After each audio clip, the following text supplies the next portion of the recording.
Welcome back to the Starcourt Lounge, everyone.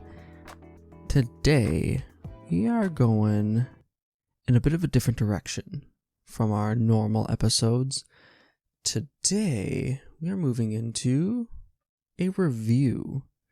In particular, I'm going to be chatting about The Legend of Zelda's older, more damaged cousin, Elden Ring. Elden Ring, as a quick recap for those of you who might not be familiar, which I think at this point are very few people, is a action-adventure RPG game from the developer studio known as From Software, who are famous for the Soulsborne games, ranging from Demon Souls, the Dark Souls trilogy, Bloodborne, and Sekiro being their most recent entry, up and until Elden Ring. They are infamously or famously known, depending on your preference, for making very brutally challenging games where one of the core mechanics is your player's repeated death and massacre at the hands of grotesque, larger-than-life bosses while trying to stave off rot and stagnation. And Elden Ring is no exception to this rule. I will preface this. I have about 24 or so hours in this game, and I am nowhere near completing it. I've only beaten 2 of the main story bosses, and I've spent most of that time generally exploring, because the game world is absolutely massive and endless. At first, you start off as a lowly Tarnished, your player character in this game, similar to the Hollowed or Unkindled in previous games, and your goal is to just go. It's like Legend of Zelda Breath of the Wild, but with significantly more body horror. And I love it. I've always been apprehensive in the past about Souls games because of their notorious penchant for extreme difficulty. But the more I've played it, and the more you persevere, it is infinitely more rewarding having beaten a boss in one of these games than in any other game that I have played previously. And a great deal of that reasoning comes down to the fact that From Software doesn't hold your hand. They give you a brief tutorial area of the basic controls, and then you fight an introductory boss, who 98% of the time is meant to completely and utterly destroy you. Case in point. Spoilers ahead. Elden Ring, you start off exploring. You progress through the fairly linear walkways and everything, and are met with a hideous spider-looking thing with like 4 swords and a giant golden shield. And all of a sudden there is a boss health bar on the bottom of your screen saying Grafted Scion. And you're like, oh damn. I'm like 10 minutes in and I'm already fighting a boss. And this thing is hideous and looks like it will really wreck my day really fast. And you know what? You aren't wrong. If you're familiar with Souls games, you could probably have a pretty decent chance at beating them and getting some pretty cool weapons and stuff in the early game. But more than likely, you're getting wrecked. But that isn't the end of your game. You come to conscious in a pool of water in a cinematic. You follow that dungeon in which you wake up, and you find yourself in the lands between, with a giant glowing golden tree ahead of you, a man in a white mask to your left, and down below in the valley, a very heavily armored golden knight on a horse. And from there, the world is yours. There's a main story that you can follow with the guidance of grace that you'll see from spots of lost grace, giving you rough and general direction towards the next main story area. But you could also completely disregard that and head off the complete opposite way into the forest, or to the beach, or wherever your little heart desires. And that is the wonderful thing about Elden Ring compared to previous From Software games. In the past, they have generally been open world to a point, but generally a bit more linear, and you'd frequently backtrack or go to different places to grind up levels. Case in point, the 3 most recent entries that have garnered a lot more attraction and popularity with the series, Bloodborne being a PlayStation exclusive, Dark Souls 3, and Sekiro. Bloodborne is a little bit of an outlier in the overall From Software formula. Same with Sekiro. They were both more innovative to an extent compared to the Dark Souls formula, which has generally been, you got a multitude of different classes that you can kind of choose from, and that'll affect your base stat allocation, as well as some starting gear stuff. And then you create your build to best optimize that skill set. Dark Souls 3, 2, and 1 have found you going throughout various worlds within the Dark Souls universe, trying to relink the fire to stave off stagnation and rot in the world. And you have various different choices and companions and quest lines that you can go about doing as you see fit within that world. And the combat has generally been more of a patient blocking, occasional parrying, but finding your opening and knowing when to strike and not overextending and getting demolished. Whereas Bloodborne and Sekiro both kind of flip that on its head in a multitude of different ways. Bloodborne, for the overall world building and traversal, stays true to the Dark Souls and Demon Souls formula, but where they significantly different outside of general setting and story, being more Victorian medieval Lovecraftian than medieval fantasy, is that Bloodborne fosters a more aggressive play style. Bloodborne, its real big combat difference outside of more limited weapons, there's no specific classes and stuff, are if you take damage from an enemy and you immediately follow that up with attacks, you can actually regain all that health back if you deal enough damage, which incentivizes the player to play more aggressively and be the hunter that you are kind of set up to be, which is an interesting dichotomy between them. And Sekiro, which followed several years later, holds to a similar standard, but it's a more balanced.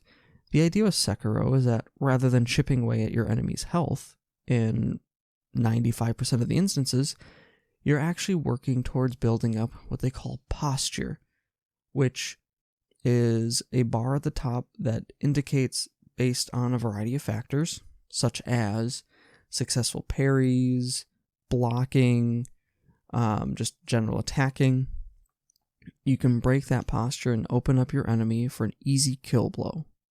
which is really cool, satisfying, seeing as you're supposed to be an elite shinobi, or basically a ninja, who is supposed to be very efficient and effective at doing his job of protecting his master. And that posture parry system does an excellent job of simulating that. Now, that long sort of tangent aside brings us back to Elden Ring, in which the multitude of years of development and iteration have culminated in this perfect melting pot of all that was good from all the previous games. It bring back, albeit in an unseen manner this time, enemy posture, which, when broken, opens them up to critical hits. They have the traditional, slower, more block-oriented stamina management of Dark Souls, and you can be more aggressive, like in Bloodborne. They even went so far as to implement and put into the game an amulet that simulates the whole, you take damage, you deal damage back, you heal up the damage you took. So they've just taken everything they've built up and made over the years and thrown it into one melting pot of amazing gameplay. Now, you may ask, yes, gameplay is important, but what about the story? Well, historically, From Software has been notoriously obtuse about their game story. They prefer storytelling in a very vague manner through bits of random NPC dialogue that you might interact with, but they heavily rely on item descriptions to give backstory to characters and to kind of explain overall story and various cinematics. For instance, Dark Souls 3. The whole story premise is that the first flame is dying again, and you are essentially the, let's say, F team. You are no one's first choice to fix this problem and relink the fire and save the world. Who came before you are previous Lords of Cinder, historic heroes of old, who in the past succeeded in linking the fire and sustaining the life of the world.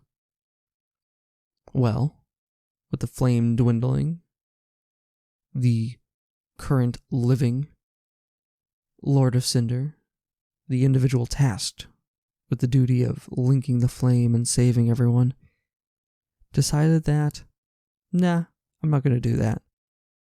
So, previous Lords of Cinder were awoken to fulfill their duty once again. And what do? They say, screw off, we're not doing that again. So that brings it to you to go fight these Lords of Cinder, fell these great heroes, and link the flame, or don't. But the wonderful thing with that game, that's more or less all laid out in the first couple of minutes cutscene, and then you'll get some of the additional stuff sprinkled through in various NPC dialogue and boss cutscenes. But none of it is crucial to your enjoyment of the game. If you just want to go in and play a great sword wielding, shield armored guy who's just gonna beat people's heads in and beat big challenging bosses, you can certainly do that, and you don't have to necessarily care about the story. Same with Bloodborne and every other Souls game. One tiny exception to that rule is with Sekiro.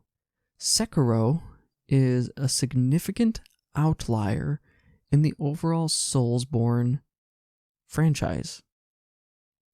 It is, by comparison, a more limited gameplay experience For instance, while Bloodborne does have fewer weapons than Dark Souls, it has multitudes of weapons that you can kind of choose from and play with. With Sekiro, you have your Kubisabi Maru, which is your little katana sword, and that is the only melee weapon you will use throughout the entire game. You will be able to augment your shinobi prosthetic, which is a prosthetic arm that has a multitude of different functions, like a limited grapple hook, shurikens, and firecrackers, and various other implements that you can kind of kit out, upgrade, and use in various situations as is needed. But, combat and gameplay aside, the big divergence in the game overall is its heavier focus on a more explicit story and narrative. There are more frequent dialogue interactions with NPCs that explain kind of what's going on. But there's also the level of vagueness that FromSoft is well known for, namely in character backstories, still kind of through item descriptions,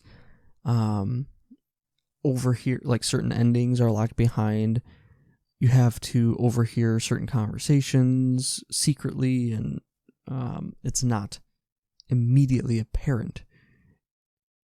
But overall, there is a more heavily story-focused element to it, which I have no strong feelings one way or the other. Sekiro is probably up to this point my favorite FromSoft game. For whatever reason, the combat and stylings spoke to me and resonated with me a little bit more than Dark Souls. Elden Ring has towed the line with explicit story and implied story. So you get kind of that bridge, the best of both worlds, on both everything from gameplay and combat to narrative and story, which I find very intriguing in this day and age of Ubisoft style titles or EA style titles where everything is very explicit. Here's your next goal, here's your sparkly little trail or whatever it is to find your next waypoint and objective. Elden Ring is bucking that trend, which is good to see, because as mentioned several minutes ago, when you get into the world, you can do whatever you wish. You can go running off into the swamps and find that you're significantly underleveled and getting demolished by basic enemies, and maybe you turn around and go explore someplace else. I know within my first probably 2 hours of playing, I was generally following the golden guidance to follow the main story, and I found myself in the area called Stormvale Castle. Well, do I have a story for you?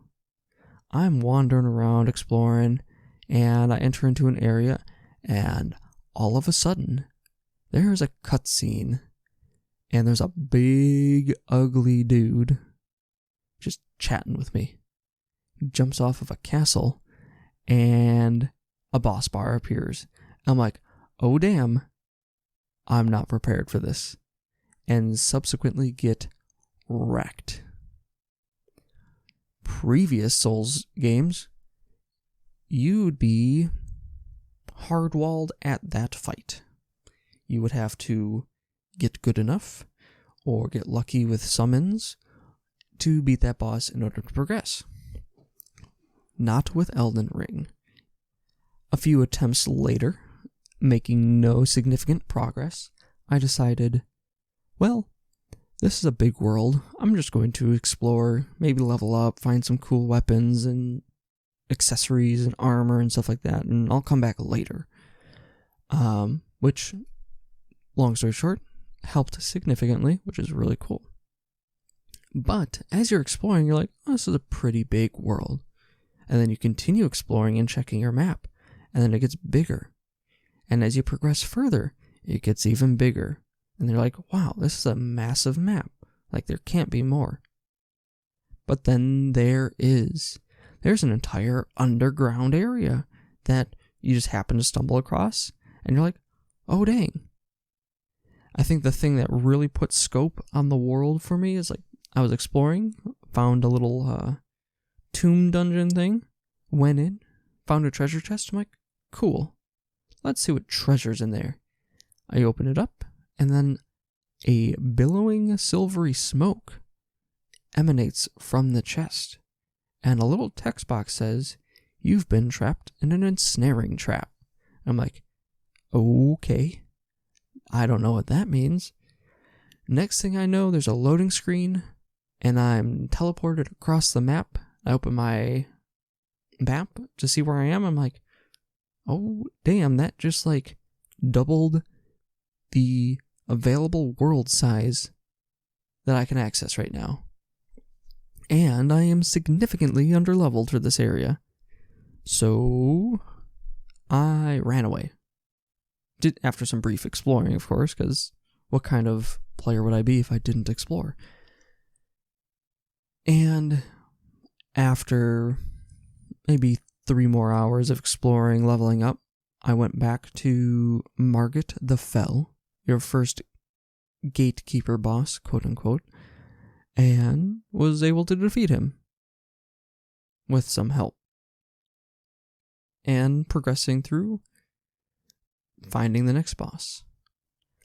I think my favorite part of Elden Ring is the exploration and not knowing precisely when you just happen to walk into a room and all of a sudden it turns into a boss fight. Every once in a while, especially with the main story bosses, you get a pretty decent idea that you're going to be coming up on a boss. A lot of the main boss hub sections are going to be your more traditional kind of dungeon crawler, like Dark Souls-esque world environment that you'd be used to from previous games. But in between those is just a massive open world that is sprinkled with different catacombs and dungeons, and all of a sudden you could be walking through there and have to fight a big bad boss or other big bad tough evil dude who just wants to take your head off and graft it to its body, or do whatever Elden Ring baddies do, because the world is messed up. Some common criticisms, though, that I have heard, which I can find some merit in some of them, are the obtuse, vague story, the punishing difficulty of the bosses and enemies, and that there's no quote-unquote easy mode or difficulty settings and sliders available to you in this game. Well, a lot of that has never been the identity or forefront of what From Software makes, and that's what makes their games so unique and different, is they really don't care what the modern gaming trend is. All of their stuff is a self-contained world and game. There's no microtransactions, which a lesser developer or publisher would implement. For instance, there's a limited use item called a stone sword key that when you collect and find these little gargoyle imp statues, you can use to unlock barred areas. And there's only a limited amount of those, from my understanding, available to you in each new game cycle. So from start to end boss, in that cycle there's X amount. So that doesn't necessarily mean you're going to be able to access every single area available to you or available in the game locked behind those. So you have to make tough choices. Well, a lesser publisher and developer would probably be like, well, you could go and explore and grind for these, spend in-game souls, or in this case, runes, to purchase them from in-game merchants, or you can just go to our, let's say, rune shop, pay real-world money for a pack of 15, and maybe some extra runes and a weapon skin, or a weapon, and that'll run you $40. So, pay to be convenient and pay to win, and you lose the entire identity of every game that FromSoft has ever made. The idea is face challenges, overcome the challenges, and move past those challenges. The start to finish, the story arc of even one boss fight can be as satisfying as the entire story arc of a standalone game in many instances. If you run into a boss that is just hard bodying you, and you're spending hours and hours doing everything, learning the boss's moveset, his patterns, and then you finally get the sweet text of "Great Enemy Felled," and you beat him or her, and you can progress, the feeling of elation and triumph and success of overcoming that obstacle is immeasurable, because you earned it. You did everything in your power, you strategized, you upgraded your weapons, you earned the victory. You didn't pay for that victory. You put in hours and sweat and rage in a lot of instances to overcome that insurmountable obstacle when you started. But you achieved it. That is the reason that Souls-style games, because now it's an entire subgenre, have prospered and been so successful.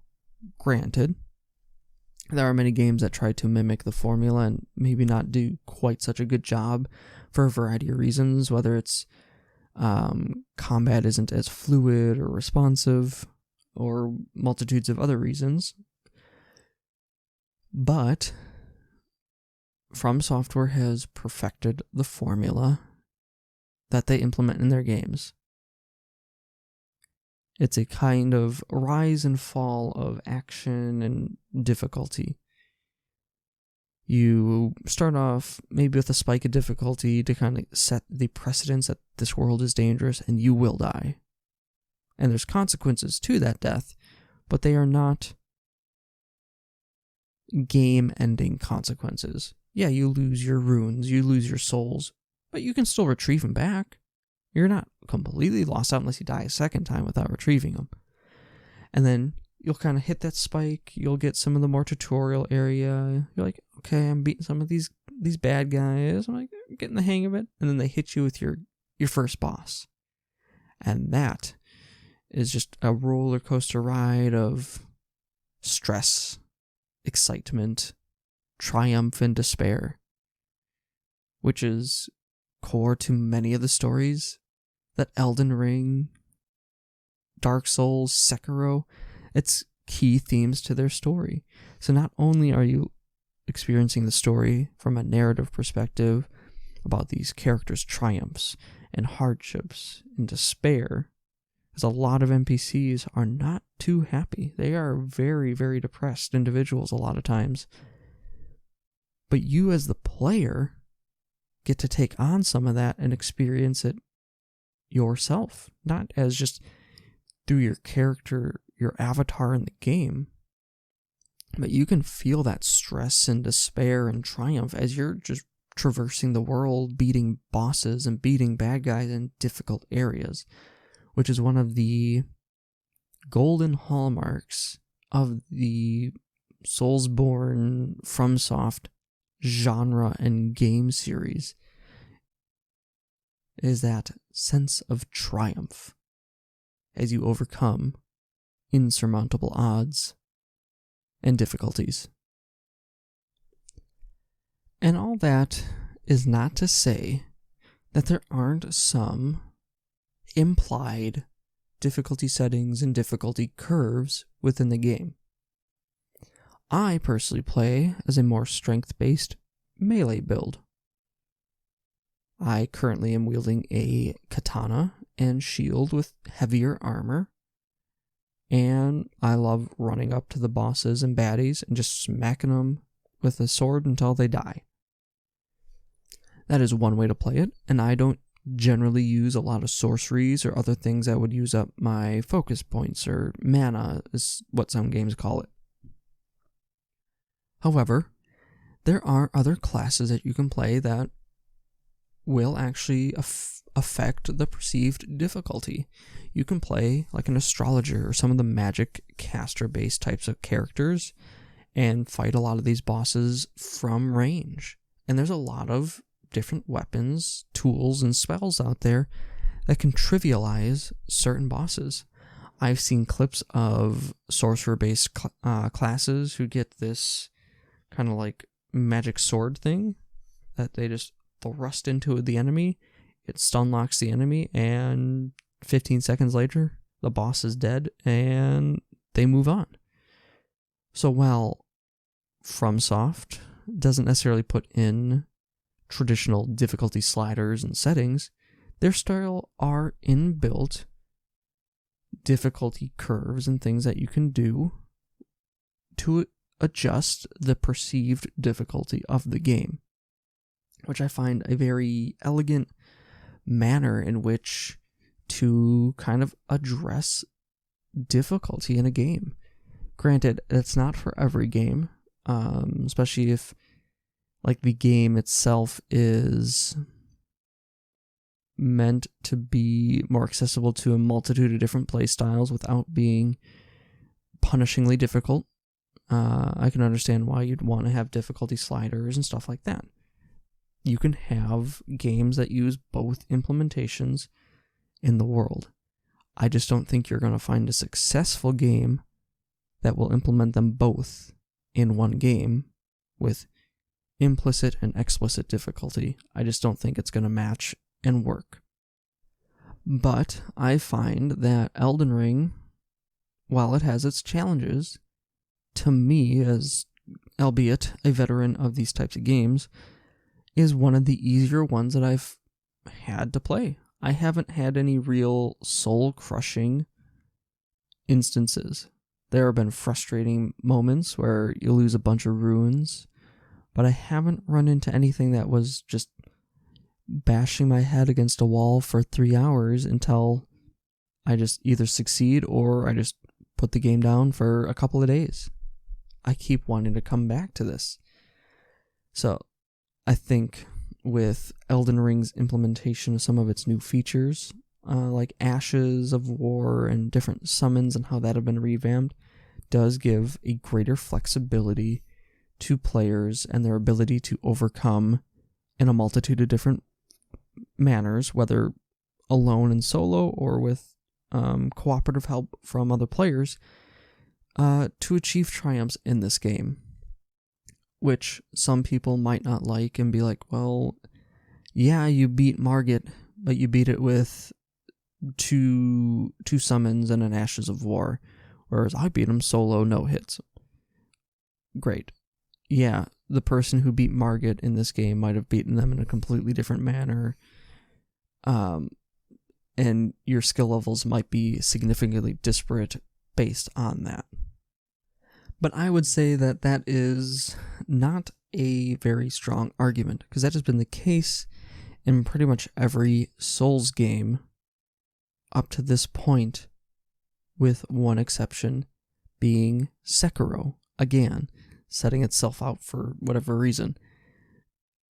Sekiro had no online component. So, with the exception of probably one significant boss near the end game story of that campaign or story, when you beat Genichiro on top of Ashina Capital. Or Castle, not Capital. That is because you implemented the skills that the game has taught you to defeat him. One player that beats Genichiro there and the other player that beat Genichiro there might have significantly different experiences. One person might have had a much more difficult time versus the other, but in the end, they will have both overcome Genichiro on their solo merit, based on their skill with the game and its mechanics. Whereas in other Souls-based games within the franchise, or however you want to define that, Elden Ring, the Dark Souls, Bloodborne, and so on,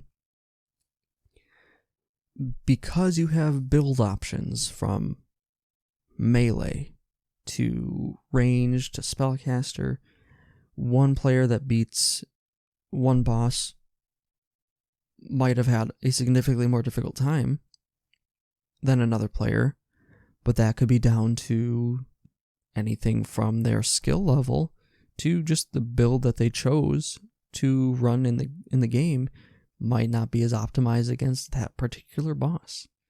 Or the other player that had an easier time might have used summons, which I have no qualms or issues with. I use summons if I can't beat the boss or get a good handle on it within the first 10 or so tries. I'm like, you know what, I want to progress. I'm going to try with summons. And if it works, it works. If it doesn't, you keep on trying and persevere. So I personally don't have any issues with people using summons and Ashes of War. Those are there in the game for a reason, to help supplement your power and trend the difficulty a little bit towards the easier side for those players, which is a great implementation, as said before. Now, you may say that there was a lot of rambling going on in this review, and I'll concede that point. Yes, there was. Now we've come to the heart of the matter. Is the game worth $60? Would I recommend it? What is my rating on this game? Well, with 24-ish or so hours, and having gone through and beaten probably the first 2 or 3 main bosses of the game, I would say my recommendation is an emphatic yes to any Soulsborne veterans. If you don't have this game already, I'd be very confused. It should be on your system, on your hard drive, PlayStation, Xbox, whatever it is that you're playing it on. And you should be just having the greatest time, because this is a game that you don't get very often. For players that are newer, may have dabbled in the Soulsborne series, give it a try. See if your friend has it. Let them give you a try on it. See what you like. Or buy it, give it a try, give it a couple hours. If you don't like it, you can always return it on like Steam or on Xbox Marketplace and stuff like that. But across the board, if you have any sort of even fleeting interest, at least give the game a fair shake. Who knows? You might like it enough that you might start dabbling in some of the older ones. And now, drum roll for my overall rating on this game. And I'll preface this that I play on PC personally. I would give it probably a 9.8. The combat is excellent. It is fluid, it is responsive, it is engaging, it is fun. World is massive, well designed, great attention to detail, and great density of options and action in what you can do in the world. Story, albeit I'm not terribly far in it, up to this point, is engaging and interesting, and I want to see more of it. But what holds it back from being a 10 out of 10, perfect game? Well, that's where my platform of choice kind of comes into play. So, Soulsborne games have been notoriously, how shall we say, less than perfect on their optimization on PC. And the stuttery kind of frame rate issues as you load into new areas or as you're traversing the world can sometimes be very, very annoying. Generally speaking, I've never really run into any of that issue in a boss fight. It's usually when I load into a new area for the first time of that session of play, and it just has to load in all the different shaders and stuff like that. And granted, that can be something that can be fixed down the road. But it can be a little bit of a detriment, especially if you're running through the world with a bunch of different enemies chasing after you, trying to fight them, and the game starts to kind of go haywire. If it were perfectly optimized, easily a 10 out of 10. If I was playing it on, say, like a PlayStation 5 or an Xbox Series system, where a lot of the time and effort has gone to optimization for those systems, because it's a fixed hardware platform, there's less variables and variability in that, easily a 10. Once that shader stuttering frame rate stuff is patched and fixed, 10 out of 10. But at this point, I would say 9.8 out of 10 for a game like this in its current state on PC. Excellent. It should be a hallmark of game design, game implementation.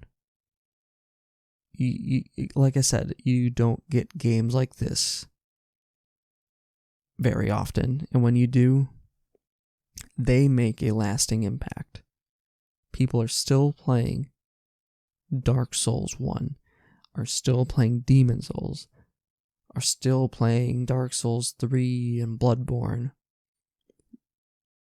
Not because there's some pay-to-win implementation where you have to log on every day to complete your battle passes, but because they're truly well-built games with a strong vision of what it needs and wants to be, and not some hollow shell designed to print the company money. And that is why I recommend Elden Ring.